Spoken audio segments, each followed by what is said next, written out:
Hello everyone, welcome to Aspire Academy. Today we are going to discuss questions based on respiration chapter. ठीक है, this is class 10th topic. Already we have covered up the explanatory part. ठीक है, इस chapter का जो भी explanation वाला lectures we have completed, and this is the previous year questions which have came in CBSE. ठीक है, so board exams के लिए जो important है या जो already आ चुका है, that type of question we will practice today. So our first question is, as you can see, the breaking down or the breakdown of pyruvate to give carbon dioxide, water and energy takes place in, that means it is asking कि जो pyruvate breakdown करके carbon dioxide, water और energy बनाता है, तो ये कहाँ बनाता है? Where does this reaction takes place? Firstly हमने पढ़ा है कि ग्लूकोज जब पाइरुवेट में ब्रेक करता है तो that take place in cytoplasm. ठीक है, सो हमने क्या पढ़ा था? ग्लूकोज, ठीक है, glucose breaks down into pyruvate, और ये ब्रेकिंग डाउन का जो प्रोसेस है ये होता है कहाँ पे? Cytoplasm. I hope you remember. ठीक है, बट आगे का जो रिएक्शन है, पाइरुवेट अब ब्रेक करके कार्बन डाइऑक्साइड, वाटर और एनर्जी बनाएगा. Okay, so pyruvate will break and it will form carbon dioxide plus H2O, that is water, and energy in the form of ATP. Okay, so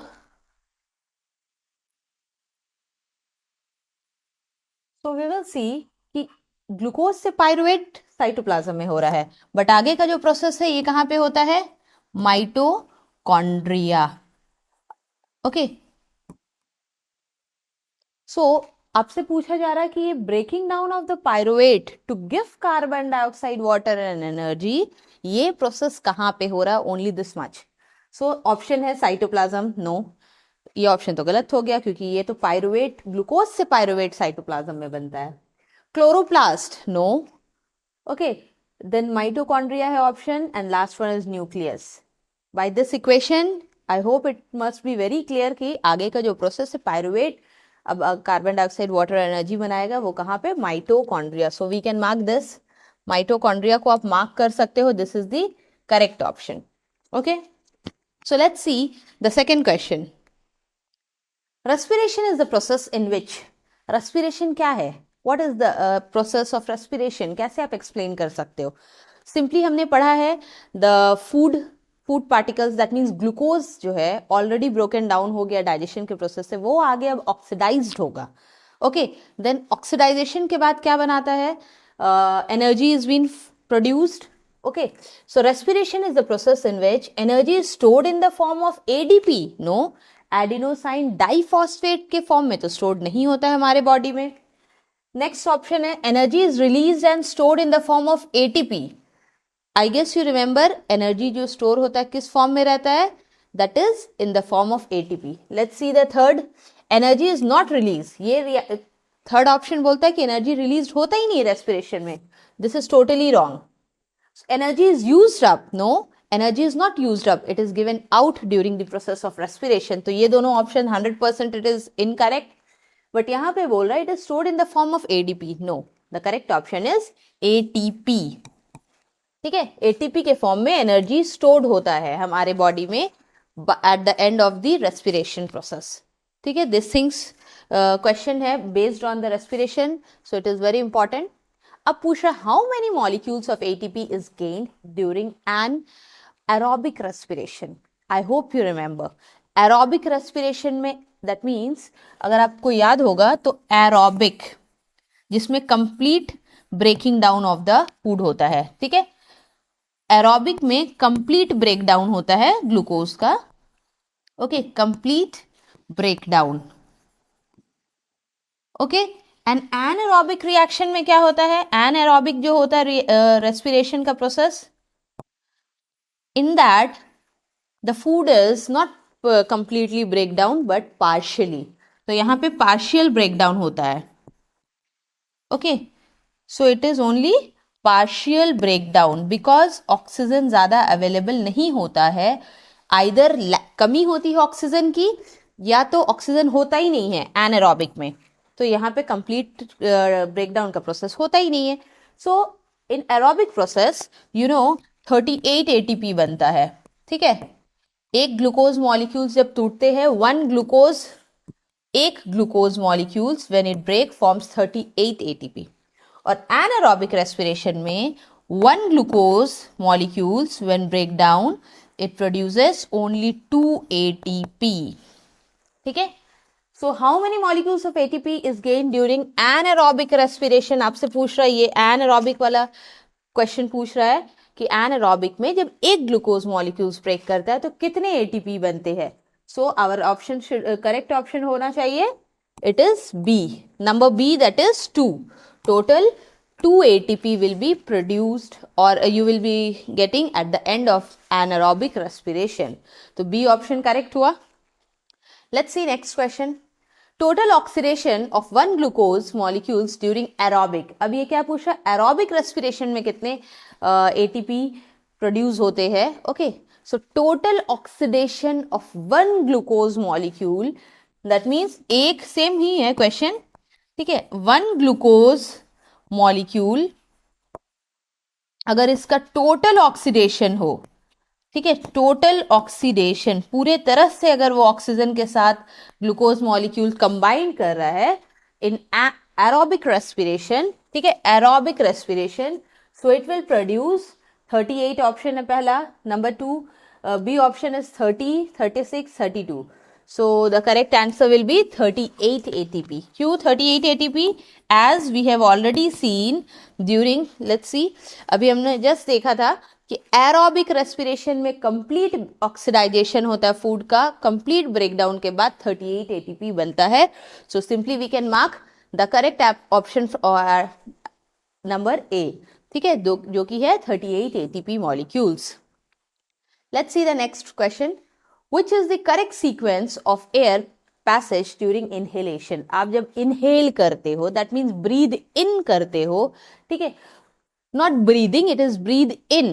ठीक है, so inhalation क्या है, breathe in. जब आप सांस अंदर लेते हो, what happens? तो correct sequence क्या है, air, how does it travel? किस पार्ट से किस पार्ट तक जाता है? So for that, let's see this. Let's focus on this diagram. Firstly, you can see from the nostril, ठीक है, ये nostril से nasal cavity जाएगा air, ठीक है, nasal cavity से you will see अब आगे it will go to pharynx, ठीक है, pharynx के बाद larynx आ गया, larynx के बाद trachea. So you can see nostril is not mentioned but we can write nostril है, फिर यहाँ पे नंबर 1 नोस्ट्रिल में गया, देन नेसल कैविटी में गया, देन फेरेंक्स, देन लैरेंक्स, देन अब आगे में आप देख रहे हो कार्टिलेजिनस रिंग है, that is trachea. So you can name it, number 5 में आ गया. फिर ये पार्ट देख रहे हो ब्रोंकस. ट्रैकिया जब डिवाइड होता है और बाइफर्केट होता है तो ब्रोंकस में डिवाइड हो जाता है. ठीक है, सो ब्रोंकस, दिस ब्रोंकस, ये दोनों ब्रोंकस है, you can C. Okay, so that bronchus divides into, और भी ब्रांचेस उनके बनते हैं, और क्या बन जाता है, ब्रोंक्यूल्स. और ब्रोंक्यूल्स के एंड के पास आप देख रहे हो ग्रेप लाइक बंच है. ठीक है, बंच के जैसा एल्वियोलाई है, और you can say air sac. ठीक है, सो द करेक्ट जो पाथवे होगा, what will be that, no, पहला ऑप्शन में क्या बता रहा है, नोस्ट्रिल, लैरिंग्स, लंग. नहीं, बीच में लंग्स कैसे, लास्टली एल्वेलाई तक चला गया, दैट मीन्स एंड जो पार्ट होगा वो होगा ट्रैकिया, दैट मीन्स लंग्स में पहले चला गया फिर ट्रैकिया में बात. तो ये ऑप्शन तो totally it is incorrect.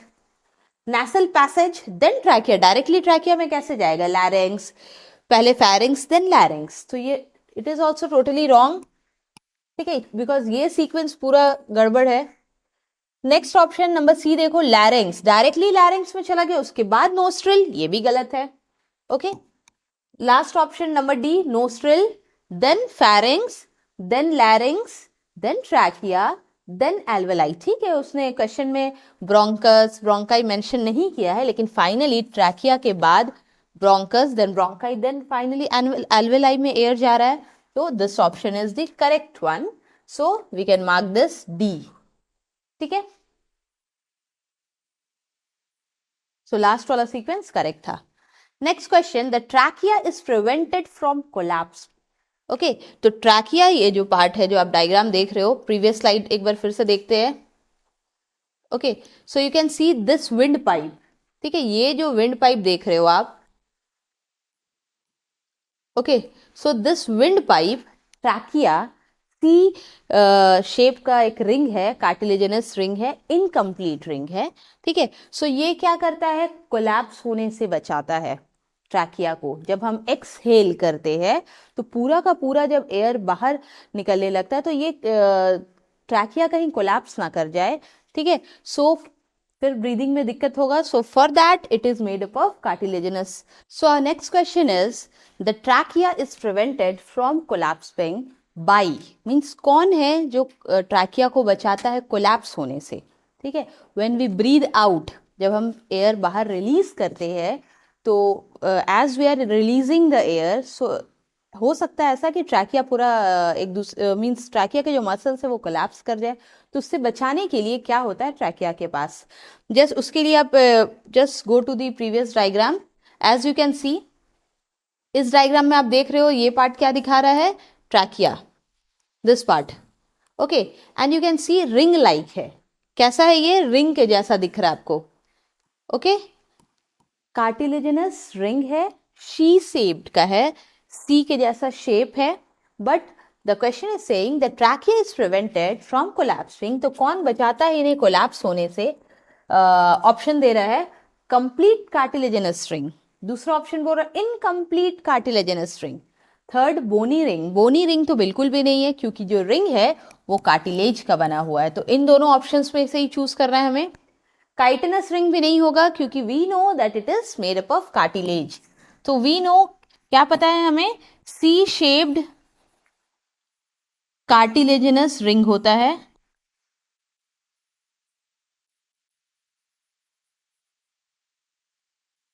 Okay, C shape का कार्टिलेज का बना हुआ रिंग होता है, and you no it is incomplete. अगर आप देख रहे हो सी शेप का है तो डेफिनेटली सी शेप का है तो ये रिंग इनकम्प्लीट है। Okay, so we can mark it is incomplete ring, और अगर ऑप्शन में इनकम्प्लीट रिंग है that means this B number will be correct, incomplete cartilaginous ring. क्यों इनकम्प्लीट होता है, बिकॉज वी नो आगे के साइड हमारा विंड पाइप है, जस्ट उसके पीछे ही फूड पाइप है, तो फूड को इजीली पैसेज देने के लिए ये जो रिंग है इनकम्प्लीट होता है, सो दैट ईसोफेगस के through easily food by the peristalsis movement वो नीचे की तरफ फूड चला जाए, इसलिए ये रिंग इनकम्प्लीट होता है। Okay, let's see the next question. To prevent the entry of the food in the trachea, trachea में बाय मिस्टेक फूड ना चला जाए, इसके लिए क्या होता है, there is an opening trachea and it is guarded by, तो एक ओपनिंग जो हमारा फूड पाइप और विंड पाइप का है, तो वहां पे क्या होता है ना, गलती से खाना विंड पाइप में ना चला जाए, तो इसलिए क्या होता है, एक फ्लैप होता है जो विंड पाइप को क्लोज कर देता है। सो आपसे क्वेश्चन में उसी फ्लैप का नाम पूछा गया है जो कवर कर देता है ट्रैकिया को, ठीक है, विंड पाइप को, जब आप फूड खाते हो। So as you can see in this diagram, जैसे कि आप देख रहे हो, okay, so this part is showing your throat का पार्ट दिखा रहा है। ठीक है, एज यू कैन सी यहाँ पे टंग से आगे कनेक्शन है, यहाँ पे भी this part is showing the nasal cavity. ठीक है, and the mouth part, mouth से आप फूड जैसे खा रहे हो, so there is you can see ये पाथ जो है आपका ट्रैकिया है, ये वाला जो पाथवे आपको दिख रहा है यहाँ, ये पार्ट ट्रैकिया को दिखा रहा है, और जस्ट बिहाइंड दैट, उसके जस्ट पीछे जो पार्ट है, ये पार्ट आपका ईसोफेगस का है। Okay, this pipe like structure, this is oesophagus. So what happen, जब आप खाना खाते हो तब आपका ये विंड पाइप जो है वो क्लोज हो जाता है, कैसे, by the presence of this epiglottis. यहाँ पे देख रहे हो एक फ्लैप है, ठीक है, एक कवरिंग के जैसा है। जैसे फूड ऊपर से नीचे की तरफ आ रहा है आपके इसोफेगस में, उस समय क्या होता है, जो ये विंड पाइप है इसका जो पाथ, इसका ओपनिंग है वो क्लोज हो जाता है बाय दिस एपिग्लॉटिस। ठीक है, so epiglottis is that flap that cover the trachea when you are eating. So we can mark the correct option, that is epiglottis. Hard palate means आपके mouth का ऊपर में जो पैलेट है वो बिल्कुल हेल्प नहीं करता है, that does not close the trachea, neither that glottis. Soft palate, no, not all this, so the correct option is only epiglottis. So next question is the opening and closing of the stomatal pour.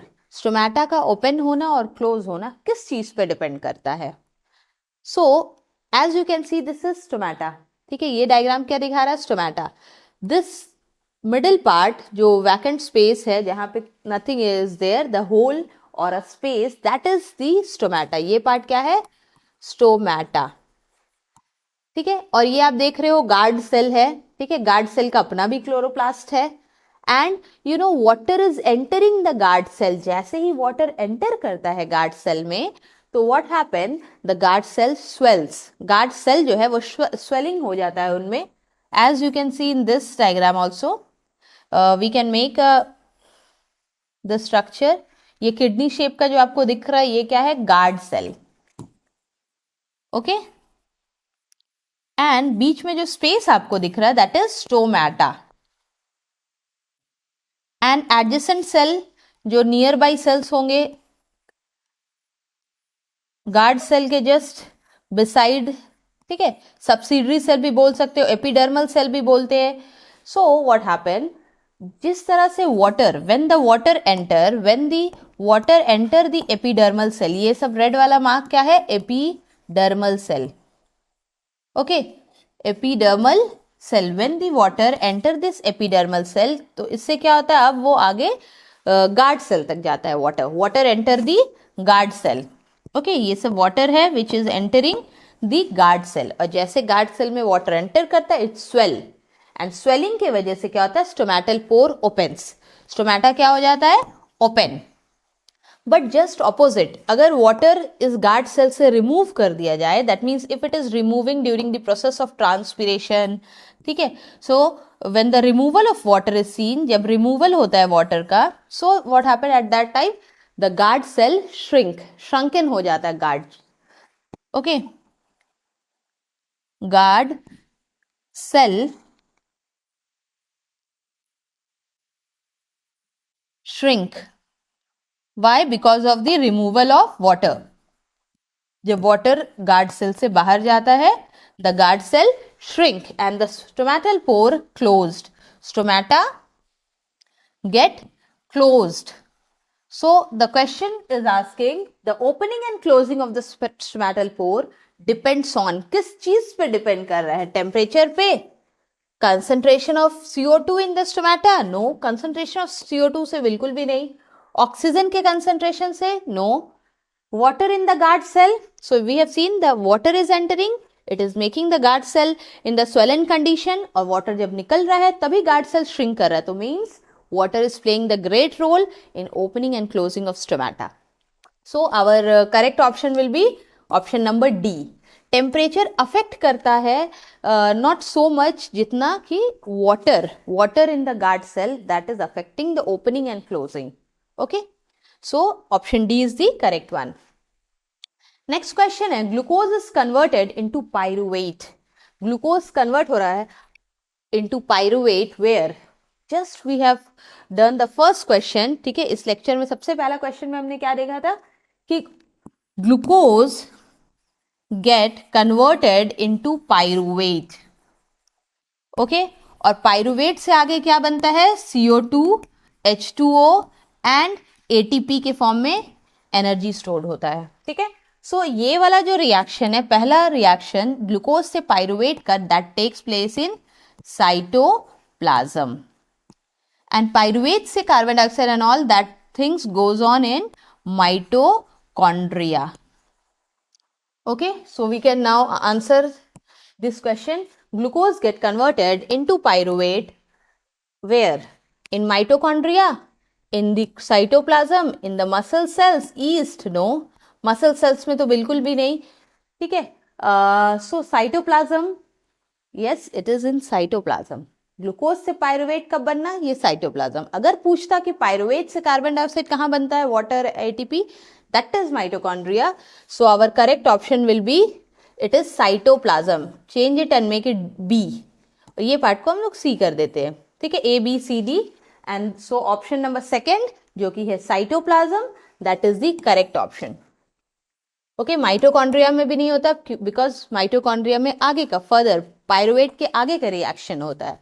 Okay, next, which of the following shows the correct information. अब यहां पे पूछा जा रहा है किस sequence में complete correct information है। ओके, सो फर्स्ट ऑप्शन में देख रहे हो ग्लूकोज से पायरुवेट, जैसे अब जस्ट हमने अभी देखा कि ग्लूकोज से पायरुवेट बनने का process, where does it take place. So glucose in mitochondria नहीं, माइटोकॉन्ड्रिया से मीन्स पायरुवेट में ग्लूकोज जब बनता है, तो I hope it is very clear कि ये माइटोकॉन्ड्रिया में नहीं होके कहाँ पे बनता है, साइटोप्लाज्म। सो ये तीन ऑप्शन में हमें सेलेक्ट करना है, बिकॉज यहाँ पे देख रहे हो आप ग्लूकोज से पायरुवेट सब में ऑप्शन दिया हुआ है cytoplasm. So we have to select this because mitochondria में तो बिल्कुल भी नहीं होता है। Okay, so it is saying pyruvate changes to carbon dioxide, water and energy in mitochondria. यहाँ पे बोल रहा पायरुवेट के साथ एनर्जी भी बनता है और वो माइटोकॉन्ड्रिया में कन्वर्ट होता है, लेकिन सिर्फ CO2 and H2O, वो एनर्जी गायब है यहाँ पे। So it is also wrong for this. Let's see this, just will come to this. अब देखो नेक्स्ट ऑप्शन क्या बोल रहा है कि glucose will change in cytoplasm में ही वो पायरुवेट में कन्वर्ट हो रहा है और एनर्जी में भी कन्वर्ट हो रहा है, ठीक है। और pyruvate and energy further goes perform the reaction in mitochondria. I hope this is clear. यहां पे देख लो बोल रहा है कि ग्लूकोज से पायरुवेट का बनना, ठीक है, साथ ही साथ एनर्जी भी बन रहा है, ये सब बन गया कहाँ पे, साइटोप्लाज्म में बना। And further this reaction will goes in the mitochondria, ठीक है, ये माइटोकॉन्ड्रिया में होगा और माइटोकॉन्ड्रिया में जाने के बाद CO2 बनेगा, H2O बनेगा और साथ ही साथ एनर्जी भी बनेगा। ओके, सो इस ऑप्शन में क्या था, पायरुवेट तो है पर एनर्जी नहीं दिखाया गया है इस ऑप्शन में, energy is not been shown in this pyruvate and energy should be there, ठीक है, तो ये भी रॉन्ग हो गया। Here you can see pyruvate plus energy. अब ये आगे माइटोकॉन्ड्रिया में फर्दर रिएक्शन परफॉर्म करेगा और this carbon dioxide, water and energy will be produced. So D option should be correct, ठीक है। अब देखते हैं next question. Next you can see the question is, in living organism during respiration which of the following products are not formed if oxygen is not available। अगर oxygen नहीं है तो क्या नहीं बनेगा, तो इसके लिए तो पहले हमें ये समझना होगा कि ऑक्सीजन के प्रेजेंस में क्या बनता है, ठीक है। अगर ये आप समझ गए हो तो इजीली यू कैन सी, आप देख सकोगे कि ऑक्सीजन नहीं हो तो क्या नहीं बनेगा। So we know when glucose, ठीक है, ग्लूकोज साइटोप्लाज्म में क्या होता है, साइटोप्लाज्म में ऑक्सीजन के प्रेजेंस में पायरुवेट में कन्वर्ट होता है। Okay, pyruvate further in presence of, अगर पायरुवेट को ऑक्सीजन मिला तब ऑक्सीजन के प्रेजेंस में in mitochondria, okay, in mitochondria it will be converted to CO2, H2O and energy in the form of ATP, ठीक है, ATP के फॉर्म में एनर्जी प्रोड्यूस होगा। तो आपसे पूछा गया कि ऑक्सीजन नहीं हो तो क्या नहीं बनेगा, दैट मीन्स ऑक्सीजन होता तो क्या बनता, carbon dioxide, water, energy. Okay, so first option is saying carbon dioxide और वाटर नहीं बनता अगर ऑक्सीजन नहीं होता, तो I hope this is correct. और साथ ही साथ एनर्जी मिसिंग है, carbon dioxide and alcohol, no, oxygen के प्रेजेंस में तो अल्कोहल बनने का सवाल ही नहीं होता, वो एनारोबिक रेस्पिरेशन में होता है। ओके, लैक्टिक एसिड कहाँ बनता है? मसल्स में, ठीक है। इन ड्यूरिंग एनारोबिक रेस्पिरेशन हमारा मसल्स क्या बनाता है? Lactic acid. Okay, carbon dioxide and lactic acid, so ये सब एनारोबिक की बात हो रही है, बट यहाँ पे जो फर्स्ट ऑप्शन आप देख रहे हो, ठीक है, ये फर्स्ट ए ऑप्शन, ये ऑक्सीजन नहीं हो तो ये नहीं बनेगा, ऑक्सीजन हो तो यही कार्बन डाइऑक्साइड, वाटर और साथ ही साथ एनर्जी बनेगा। सो हमारे पास जो मोस्टली, ठीक है, जो सबसे करेक्ट वाला ऑप्शन है दैट इज ए नंबर। ठीक है, उसमें एनर्जी मिसिंग है but carbon dioxide and water नहीं बनेगा अगर ऑक्सीजन प्रेजेंट ना हो तो। सो first option is the correct one. इसके बाद देखो नेक्स्ट क्वेश्चन क्या है। As compared to terrestrial organism, the rate of breathing in aquatic organism कैसा है? ये क्वेश्चन पूछ रहा है कि टेरेस्ट्रियल लैंड एनिमल और एक्वेटिक एनिमल कैसे, मीन्स रेट ऑफ ब्रीदिंग क्या है, किस तरह से वो ब्रीथ करते, फास्टर, स्लोअर, लैंड एनिमल ज़्यादा स्पीडली ब्रीथ करता है या वाटर एनिमल? ठीक है, इसके लिए पहले तो आपको ये समझना होगा कि वी लैंड एनिमल्स, जितने भी टेरेस्ट्रियल एनिमल है, we have sufficient amount of oxygen present in the surrounding. ठीक है, फ्री सप्लाई होता है हमारे पास ऑक्सीजन का, क्योंकि एयर में ऑक्सीजन प्रेजेंट होता है 21%। बट वाटर में रहने वाले जो एनिमल है, एक्वेटिक एनिमल है, उनको प्रॉपर अमाउंट ऑफ ऑक्सीजन नहीं मिल पाता है, मिलता है in the form of dissolve oxygen in the water, पानी में डिजॉल्व रहता है। ठीक है, और हमारे पास तो इन्वायरमेंट में फ्री है। सो व्हाट हैपन, हम में जो है ब्रीदिंग रेट थोड़ा स्लो होता है एज कंपेयर टू एक्वेटिक। लेकिन एक्वेटिक ऑर्गेनिज्म क्या है, मच फास्टर दे ब्रीद, क्योंकि उन्हें अपना ऑक्सीजन का जो नीड है वो पूरा करना है। सो फॉर दैट ज़्यादा तेजी से वो ब्रीथ करते हैं। और we as you can see, human being, animals, हम लोग नॉर्मल कंडीशन में नॉर्मली ब्रीथ करते, ठीक है, when we are running, walking, exercise के ड्यूरेशन में, तब हमारा ब्रीदिंग रेट फास्ट हो जाता, बट नॉर्मल कंडीशन में we breathe slower as compared to aquatic. That means as compared to terrestrial animal, the rate of breathing in aquatic organism is, तो option हमें देखना होगा, फास्टर होता है aquatic organism में, because they need more and more oxygen for their survival। है तो छोटे ऑर्गेनिज्म, तो लैंड एनिमल्स से तो कम ही उनको चाहिए, तो this option is not correct. Faster, so breathing rate is faster in aquatic because the amount of dissolved oxygen in water is fairly low। बोल रहा है कि dissolved oxygen जो है वो थोड़ा कम होता है, तो इसलिए अपना नीड पूरा करने के लिए उन्हें बहुत फास्टर ब्रीथ करना पड़ता है। आई होप दिस ऑप्शन थोड़ा सही है। नेक्स्ट, स्लोअर बिकॉज, तो बोल रहा ब्रीदिंग रेट स्लो होता है, that is not, terrestrial animal में स्लो होता है, एक्वेटिक में फास्टर होता है, तो यहाँ पे जैसे it is saying slow, so it is totally wrong. Okay, faster because they need oxygen for survival, और यहाँ पे बोल रहा है dissolved oxygen in water is fairly low, तो ये ऑप्शन विल बी करेक्ट। कम होता है इसलिए वो तेजी से ब्रीथ करते हैं। Okay, so this option is the correct one. Next question अब ये है थोड़ा सा assertion एंड रीजनिंग वाला question. So you can see we have to firstly read this assertion, और रीजन हम लोग को पढ़ना है, कौन सा करेक्ट एक्सप्लेनेशन है, अगर assertion और रीजन दोनों करेक्ट है या नहीं है, either assertion is correct and reason is wrong, या करेक्ट एक्सप्लेनेशन नहीं है। So that all will see, as you can see option है हमारे पास, if both assertion and reason is correct, और दोनों एक दूसरे का करेक्ट एक्सप्लेनेशन है या नहीं, so all this things we have to choose.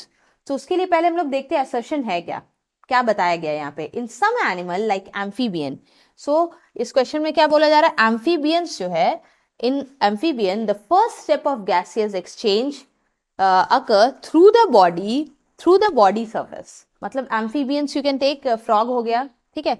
So in some animal like amphibian, the first step of gaseous exchange occur through the body surface। हाँ, frogs they breathe through their skin also, they have lungs also।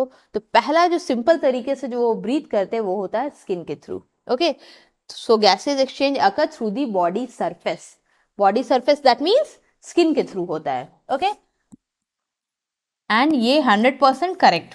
Okay, reason क्या दे रहा है कि body surface और membrane of amphibian is thick in nature. अगर body का जो surface है, दैट मीन्स स्किन अगर थिक होगा तो एक्सचेंज ऑफ गैसेस तो बहुत डिफिकल्ट हो जाएगा फिर.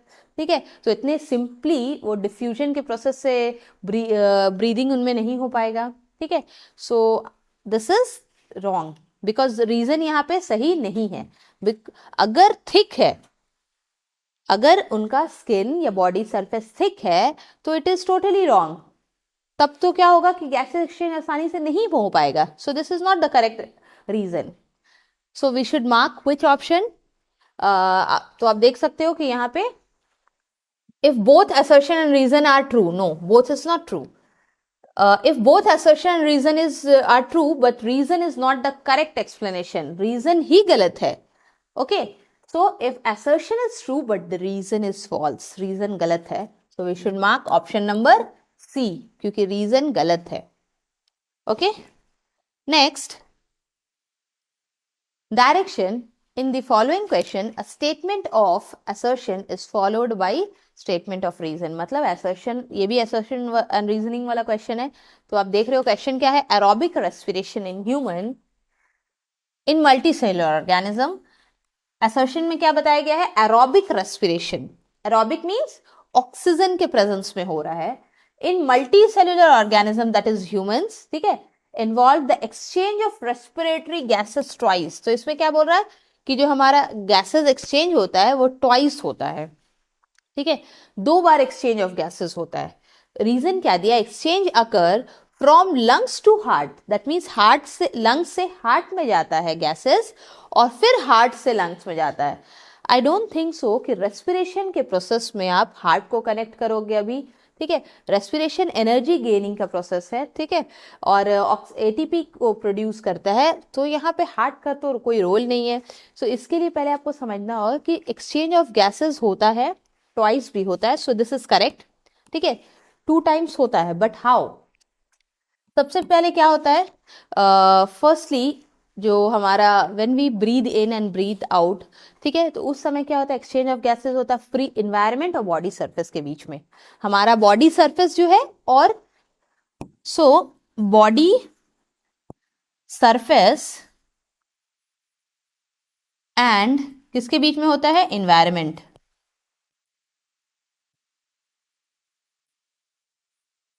So body surface and environment के बीच में एक्सचेंज ऑफ गैसेस हुआ, पहला स्टेप, ये फर्स्ट टाइम. ठीक है, एक्सचेंज, पहली बार जो एक्सचेंजेस हुआ. दूसरी बार क्या होता है? हमारे इंडिविजुअल सेल्स, ओके, हमारे बॉडी के अंदर जो सेल है, ओके, उनके बीच में बॉडी के सेल्स और क्या है, जितने भी टिश्यूज हो गए, उनके बीच में जो एक्सचेंज होता है. ठीक है, for the further respiration process. ठीक है, जैसे वी नो कि ब्लड से टिश्यूज में एक्सचेंज ऑफ गैसेस होता है डिफ्यूजन के प्रोसेस से. ठीक है, सो सेल्स से टिश्यूज के बीच में जो होता है, तो यू कैन से इट इज 2 स्टेप प्रोसेस. 2 बार हो रहा है exchange of gas. So it is right, पहला ऑप्शन तो करेक्ट. लेकिन लंग्स और हार्ट में एक्सचेंजेस नहीं होते, ना ही हार्ट टू लंग्स से आता, ना ही lungs to heart. Okay, so ये चीज यहाँ पे गलत है. Reason is wrong. So which option will mark? If both assertion and reason is true, no, it is not true. Both assertion and reason is true, but the explanation is wrong. It is also not because the reason ही गलत है. Third में number C क्या बोल रहा है? Option number C, assertion is true but the reason is false. Assertion जो है वो true है, ये true है, but the reason is false. So this is the correct one, number C. ठीक है, so C ऑप्शन करेक्ट है. So let's see next. Which of the following statement are true about respiration? Respiration के लिए क्या चीज correct है? कौन से लाइन्स इसमें करेक्ट है? We have to choose. ठीक है, तो पहला स्टेटमेंट क्या बोलता है? In first statement you can C during inhalation, जब आप इनहेल करते हो, ब्रीद इन करते हो, रिब्स मूव इनवर्ड. तो ये क्या बोल रहा है? रिब बोन जो है वो अंदर की तरफ मूव करते हैं. And diaphragms is raise, diaphragm ऊपर की तरफ जाता है. सो आई होप यू कैन, आपको याद होगा पुराने वाले लेक्चर जो हमने इस चैप्टर का एक्सप्लेनेशन देखा था. It is not the case of inhalation. Rib cage is raised up ठीक है, rib bone is moved, is moving outward और डायफ्राम इज रेज्ड अप, ये होता है एक्सहेलेशन में. As you can see this diagram, this is ये process क्या दिखा रहा है, inhalation. As you can see air is getting in, air is drawn in, मतलब एयर जब अंदर जा रहा है तो ये इनहेलेशन को दिखाया जा रहा है यहाँ पे. Okay, this case is showing inhalation and in this you can see exhalation. Okay, so inhalation के समय क्या शो किया गया है, रिब बोन्स मूव्स आउट. जब हम इनहेल करते हैं तब ज्यादा से ज्यादा को एयर को अंदर जाना पड़ता है, तो that means our rib bone will expand और साथ ही साथ rib will move out. Rib bone will expand, that means it will rib will move out. Now diaphragm moves down, यहाँ पे क्या बोला गया, डायफ्राम नीचे की तरफ जाता है. क्यों नीचे की तरफ जाता है, सो दैट द जो थोरैसिक कैविटी का पूरा हमारे चेस्ट कैविटी का स्पेस एक्सपैंड हो जाए, so that more and more air can be filled up. ठीक है, तो ज़्यादा से ज़्यादा एयर को स्पेस देने के लिए डायफ्राम नीचे की तरफ चला जाता है और साथ ही साथ rib moves out.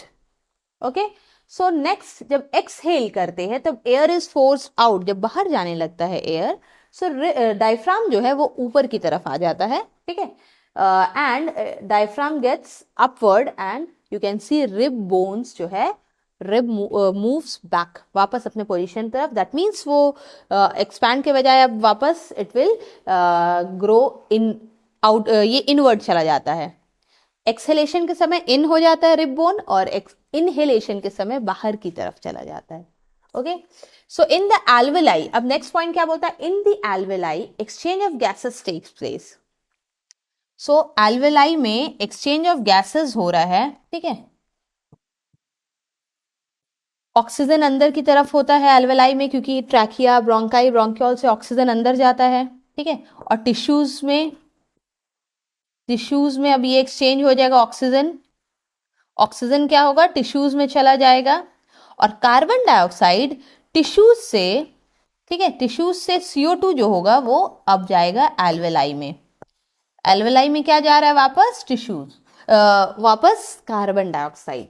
So carbon dioxide from the blood into the alveolar air. तो कार्बन डाइऑक्साइड एल्वेलाई में और ऑक्सीजन एल्वेलाई से बॉडी के सेल्स या टिश्यूज में. Okay, so alveoli exchanges the gases, takes place, and oxygen from the alveolar region diffuses to the blood. Okay, so this is totally correct. ये पूरा का पूरा correct statement है. Okay, hemoglobin has greater affinity for carbon dioxide than oxygen. यहाँ पे बोल रहा है ऑक्सीजन के साथ जो बाइंडिंग कैपेसिटी है हेमोग्लोबिन का, उससे भी ज्यादा कार्बन डाइऑक्साइड के साथ है. सो इट इज नॉट करेक्ट. ठीक है, ऑक्सीजन के साथ हेमोग्लोबिन कंबाइन करता है. ठीक है, much faster. Okay, next point क्या बोल रहा है, alveoli increases the surface area for exchange of gases. जितने ज्यादा एल्वेलाई होंगे हमारे लंग्स में तो ज्यादा से ज्यादा सरफेस एरिया को और बढ़ाता है, so that exchange of gases हो पाए. तो दिस इज वेरी ट्रू. तो ये भी करेक्ट है, जितना ज्यादा एल्वेलाई होगा तो सरफेस एरिया बढ़ेगा, ज्यादा से ज्यादा मींस एक्सचेंज ऑफ गैसेस हो पाएगा. ओके, सो ये ऑप्शन करेक्ट है. हेमोग्लोबिन ग्रेटर एफिनिटी है कार्बन के साथ, नो दिस इज नॉट. ठीक है, so in alveoli exchange of gases take place, ये भी करेक्ट था. तो विच टू, ये भी बात सही है एंड फोर्थ वाला भी. So during inhalation rib bone is move inward, तो ये रॉन्ग है बिकॉज ये एक्सहेलेशन के बारे में बता दिया गया है. ये स्टेटमेंट एक्सहेलेशन को एक्सप्लेन कर रहा है. So we have to choose कि कौन सा ऑप्शन करेक्ट है. We are having 2 and 4. So 2 and 4, so this last number D is correct. ठीक है, 2 वाला पॉइंट और 4th वाला पॉइंट दोनों करेक्ट है. Okay, so we will mark D number. Next we will, अब हमने देखा कि जैसे कि ये सारा हमारा क्वेश्चंस था, इंपॉर्टेंट था सारा, ज़्यादा से ज़्यादा क्वेश्चंस है जो एरोबिक रेस्पिरेशन, तो इन सब पे ही बेस्ड था. Okay, so we have came to the end. ठीक है, already we have discuss various question based on the respiration. So thank you for today. You can practice this question as this is important from the examination point of view. Thank you.